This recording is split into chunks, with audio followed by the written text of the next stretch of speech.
কুমিল্লার চান্দিনা উপজেলার ১০ নং গল্লা ইউনিয়নের ২ নং ওয়ার্ডে বিএনপি ও অঙ্গ সহযোগী সংগঠনের উদ্যোগে এক পথসভা ও উঠান বৈঠক অনুষ্ঠিত হয়েছে। অনুষ্ঠানে প্রধান অতিথি হিসেবে উপস্থিত ছিলেন চান্দিনা উপজেলা বিএনপির সভাপতি অ্যাডভোকেট আতিকুল আলম শাওন। বিশেষ অতিথি হিসেবে উপস্থিত ছিলেন চান্দিনা উপজেলা বিএনপির সাধারণ সম্পাদক জনাব কাজী আরশাদ। এছাড়াও আরও উপস্থিত ছিলেন ১০ নং গল্লা ইউনিয়ন বিএনপির সভাপতি প্রফেসর আব্দুর রব। আরও উপস্থিত ছিলেন ১০ নং গল্লা ইউনিয়ন যুবদলের সভাপতি মোহাম্মদ আবু হানিফ। উপস্থিত ছিলেন ইউনিয়ন বিএনপির সাধারণ সম্পাদক হাফেজ সফিউল্লাহ। চান্দিনা উপজেলা স্বেচ্ছাসেবক দলের সদস্য সচিব মোয়াজ্জেম হোসেন মুন্সির সঞ্চালনায় বৈঠকটি পরিচালিত হয়। বক্তব্য শুরুর আগে পবিত্র কোরআন থেকে তেলাওয়াত করেন ইউনিয়ন বিএনপির সাধারণ সম্পাদক হাফেজ সফিউল্লাহ।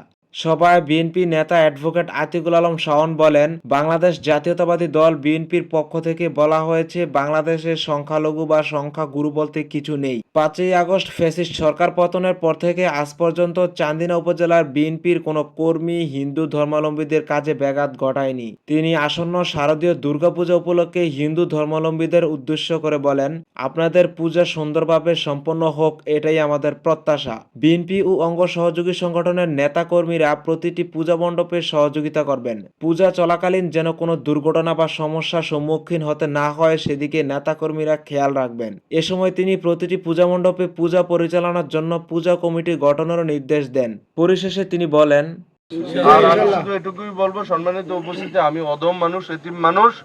আমার বাবা মারা গেছে, আপনারা সবাই জানেন। যদি জীবিত থাকতো এই জায়গায় অনেক মুরব্বিয়ানরা আছেন, হয়তো ভাই এরকমই বয়স হইতো। আমি শুধু এটুকুই বলবো, আল্লাহ রাসূলের দোয়া যদি থাকে এবং দেশনেত্রী বেগম খালেদার দোয়া যদি থাকে এবং দেশ নায়ক তারেক রহমান সাহেবের ওনার হাতের তলার ছায়া যদি থাকে এবং চান্দিনা বিএনপির পরিবারের দোয়া ও ভালোবাসা যদি থাকে, ইনশাল্লাহ আগামী জাতীয় সংসদ নির্বাচনে আমি ধানের শীষ নিয়ে নির্বাচন করব।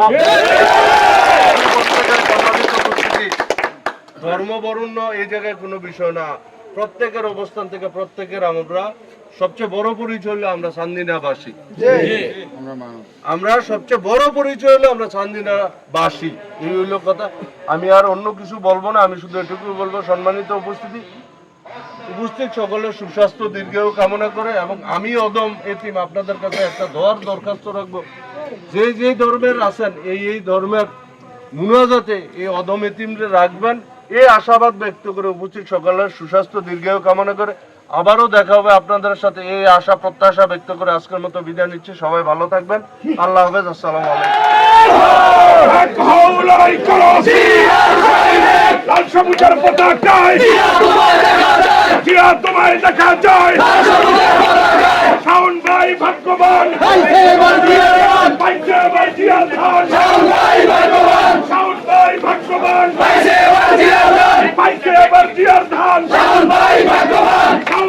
ভাগ্যবান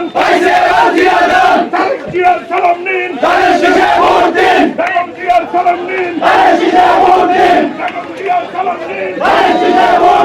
দুঃসময়ের শাওন ভাই, আমরা তাকে ভুলি নাই।